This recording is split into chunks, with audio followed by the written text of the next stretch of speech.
Brought to you by NBC bearing, भारताची पहिली bearing उत्पादक। विरोधी पक्षनेत्याच्या प्रश्नावरून विरोधक आज विधानसभा अध्यक्ष राहुल नार्वेकर आणि सभापती राम शिंदे यांची भेट घेणार। या अधिवेशनामध्ये विरोधी पक्षनेते घोषित होणार याकडे लक्ष। विरोधी पक्षनेता करायची वेळ येईल तेव्हा भास्कर जाधवांना करतील असं वाटत नाही, उदय सामंतांचं विधान। तर आता ठाकरे नाही तर महायुतीच ब्रँड, उदय सामंत यांची टीका। ठाकरेंच्या शिवसेनेच्या बैठकीमध्ये शेतकऱ्यांच्या मुद्द्यावर चर्चा। आज सकाळी विधान भवनाच्या पायऱ्यांवर आंदोलन करणार। सोयाबीन प्रश्न, शेतकरी कर्जमाफी, तपोवन वृक्षतोड यावरून सरकारला घेरणार। वेगळ्या विदर्भाशिवाय पर्याय नाही, विजय वडेट्टीवारांची रोखठोक भूमिका, काँग्रेस आंदोलन उभारणार। वेगळ्या विदर्भाच्या बाजूने भाजप काम करत आहे आणि फडणवीसांची भूमिकाही वेगळ्या विदर्भाच्या बाजूची। बावनकुळेंचं वक्तव्य, तर विदर्भाच्या जमिनीमध्ये काहीतरी उगवायला मिळेल म्हणून घाबरलेले नेते आणि पक्ष वेगळ्या विदर्भाचा मुद्दा काढतायत अशीही केली टीका। अधिवेशनामध्ये 40,000 कोटी रुपयांपेक्षा जास्त पुरवणी मागण्या मांडणार। मार्च महिन्यापर्यंत खर्चाची तरतूद करण्यात येणार, सूत्रांची माहिती। पुरवण्या मागण्या मंजूर करण्यासाठी आणि सरकारी तिजोरीतील पैसा ओरबाडण्यासाठीच अधिवेशन, ठाकरेंच्या शिवसेनेचे आमदार भास्कर जाधव यांचा आरोप। स्थानिक निवडणुकांचं मतदान संपताच निलेश राणे आणि रवींद्र चव्हाण यांच्यात दिलजमाई। विधान भवन परिसरामध्ये निलेश राणे आणि चव्हाणांची भेट झाल्यानंतर दोघांचे हस्तांदोलन। तर माझा लढा व्यक्तीविरोधात नव्हता तर व्यवस्थेविरोधात होता, निलेश राणेंची प्रतिक्रिया।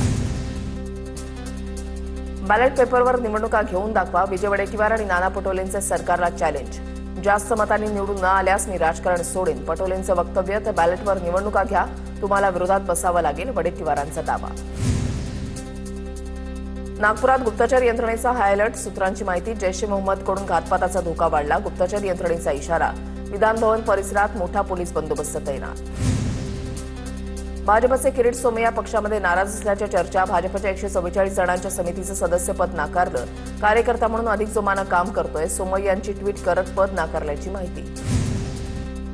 सुपारी प्रकरणामध्ये क्लीन चिट मिळण्यासाठी धनंजय मुंडेंनी फडणवीस अजितदादांचे पाय धरले। मुंडेंची चौकशी केली नाही तर महागात पडेल, जरांगेंचा सरकारला इशारा। जरांगेंच्या आरोपानंतर उपमुख्यमंत्री अजित पवार आणि धनंजय मुंडेंकडून मुख्यमंत्री फडणवीसांची भेट। तर मतदारसंघातल्या कामांसाठी फडणवीसांना भेटलो, मुंडेंचं स्पष्टीकरण। जरांगेंना कोणीतरी बोलतं केलेलं आहे, धनंजय मुंडेंना बदनाम करण्याचा जरांगेंचा प्रयत्न, गुणरत्न सदावर्तेंचा आरोप। जरांगे स्वतःला न्यायाधीश समजायला लागलेत का, सदावर्तेंची प्रतिक्रिया। मनोज जरांगे आता बावचळलेले आहेत, नवनाथ वाघमारेंची टीका। फक्त Z+ सुरक्षेसाठी आणि समाजामध्ये दहशत निर्माण करण्यासाठी जरांगे मुंडेंवर आरोप करत असल्याचा नवनाथ वाघमारेंचा आरोप। मस्साजोगचे सरपंच संतोष देशमुख यांच्या हत्या प्रकरणाला आज 1 वर्ष पूर्ण। 1 वर्षापूर्वी खंडणीला विरोध केल्यानं वाल्मिक कराडच्या सांगण्यावरून सुदर्शन घुले आणि टोळीनं त्यांचं अपहरण करून निर्घुणपणे हत्या केली होती। स्थानिक स्वराज्य संस्थांच्या प्रभाग रचना आणि सीमांकनासंदर्भातील याचिकांवर आज सुनावणी। मुंबई उच्च न्यायालयाचे मुख्य न्यायमूर्तींच्या अध्यक्षतेखालील खंडपीठाकडे सुनावणी। मुख्यमंत्री फडणवीसांच्या वैशिष्ट्यपूर्ण भाषणाच्या पुस्तकाचं आज प्रकाशन। संध्याकाळी 6:30 वाजता राज्यपाल आचार्य देवव्रत यांच्या हस्ते या पुस्तकाचा प्रकाशन सोहळा। संदीप देशपांडे आज पत्रकार परिषदेमधून सार्वजनिक बांधकाम विभागातील घोटाळा मांडणार। महाभ्रष्टाचाराचे चित्रफितीसह पुरावे देणार असा संदीप देशपांडेंनी ट्विट करत इशारा दिला होता। ज्येष्ठ सामाजिक कार्यकर्ते बाबा आढाव यांचं दीर्घ आजारानं निधन। वयाच्या 96व्या वर्षी घेतला अखेरचा श्वास। कष्टकऱ्यांच्या हक्कांसाठी लढणारा नेता हरपला। सकाळी 10 वाजल्यापासून हमाल पंचायत इथे बाबा आढाव यांचं पार्थिव अंतिम दर्शनासाठी ठेवले जाणार, तर आज 5:30 वाजता अंत्यविधी होणार। बाबा आढाव यांच्यासारख्या निडर विचारांशी बांधिलकी ठेवून काम करणाऱ्या विभूतींची उणीव सदैव भासत राहील। त्यांच्या निधनानं संघर्षाचा आणि सामाजिक न्यायाच्या लढ्याचा सारा पट डोळ्यासमोरून गेला। शरद पवारांकडून बाबा आढाव यांना श्रद्धांजली अर्पण। सामाजिक कुप्रथांच्या विरोधात बाबा आढाव यांनी दिलेला लढा हा कायम स्मरणात राहील। महाराष्ट्राच्या समाजसेवकांच्या परंपरेतील एक मौलिक व्यक्तिमत्व आज आपल्यातून निघून गेलं।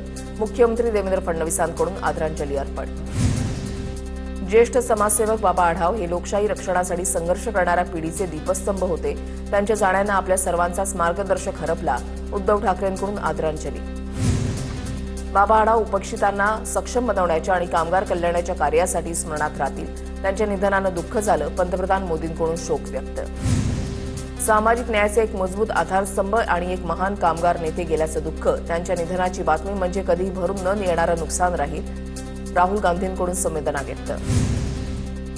नाशिकमधील पर्यावरणप्रेमी आणि पालिका प्रशासनामधील बैठक निष्फळ, झाडांबाबत कोणतीही योग्य माहिती मिळाली नसल्याचा पर्यावरणप्रेमींचा आरोप.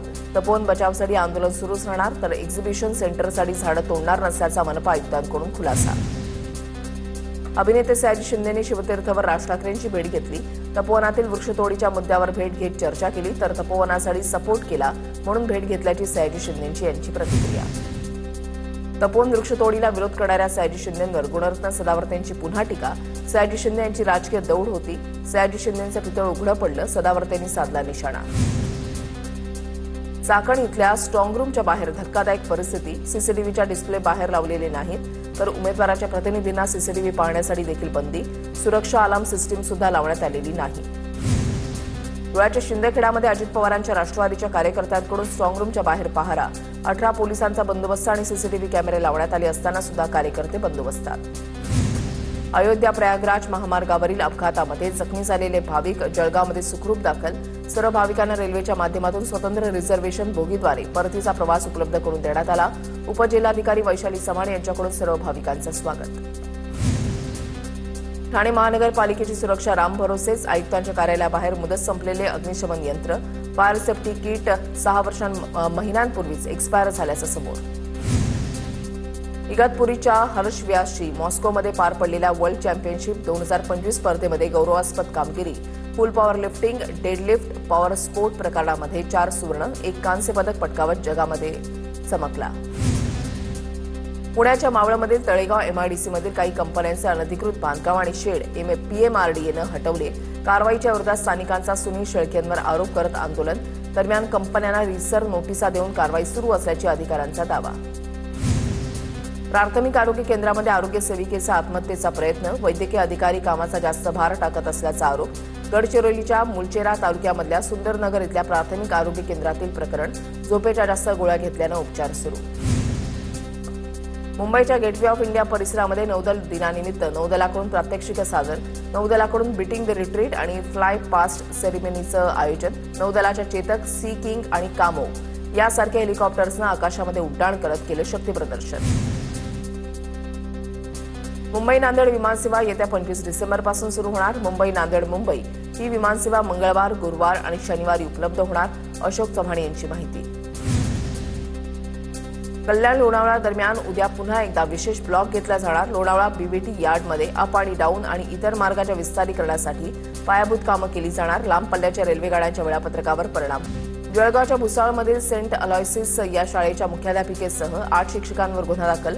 सद्भावना रॅलीमधून धार्मिक भावना दुखावल्याचा शिक्षकांवर आरोप. 3 महिन्यांपूर्वी स्काउट्स अँड गाईड्स विद्यार्थ्यांना रॅलीच्या नावाखाली धार्मिक स्थळी नेण्यात आलं होतं. बीडच्या परळीमध्ये दुचाकीस्वारांच्या डोळ्यामध्ये चटणी टाकून लूटमार करणारी टोळी जेरबंद. स्थानिक गुन्हे शाखेकडून 4 जणांना अटक. पोलिसांनी आरोपींकडून मुद्देमाल जप्त केला. टोळीनं धारावती तांडा गावामध्ये 2 दुचाकीस्वारांना अडून त्यांना लुटलं होतं. बीडच्या खंडेश्वरी दीपमाळ परिसरामध्ये अजित पवारांनी लावलेल्या पिंपळ आणि वडाच्या झाडाच्या केवळ वाळलेल्या काड्या उरल्या. अजित पवारांच्या उपस्थितीमध्ये बीडमध्ये 7 ऑगस्टला 30 लाख वृक्ष लागवडीचा रेकॉर्ड आणि महा इव्हेंट. नाशिकमध्ये माजी महापौर दशरथ पाटील यांच्या बेपत्ता झालेल्या मुलाला शोधण्यास पोलिसांना यश. रोहित पाटील सकाळी 11 वाजल्यापासून बेपत्ता असल्याची तक्रार दिल्यानंतर रात्री उशिरा शोधण्यात आलं. धुळे पोलिसांकडून मॉडिफाय बुलेट सायलेन्सर आणि फॅन्सी नंबर प्लेट्स विरोधात कारवाई. शहर वाहतूक शाखेनं मॉडिफाय सायलेन्सर रोलर खाली तोडून टाकले, तर 65 बुलेट जप्त केल्या. नालासोपाऱ्यामध्ये 8 वर्षाच्या मुलाचा मृतदेह पाण्याच्या टाकीमध्ये सापडला. 5 दिवसांपासून मुलगा बेपत्ता होता. नालासोपाऱ्यामधील करारीबाग परिसरामधली घटना. पंढरपुरात शेततळ्यामध्ये बुडून पती पत्नीसह मुलाचा मृत्यू. पंढरपूर तालुक्यामधल्या कोर्टी गावातील हृदयद्रावक घटना. शेततळ्यामध्ये बुडणाऱ्या मुलाला वाचवताना आई वडिलांचाही मृत्यू. Brought to you by NBC bearing, भारताची पहिली बेअरिंग उत्पादक.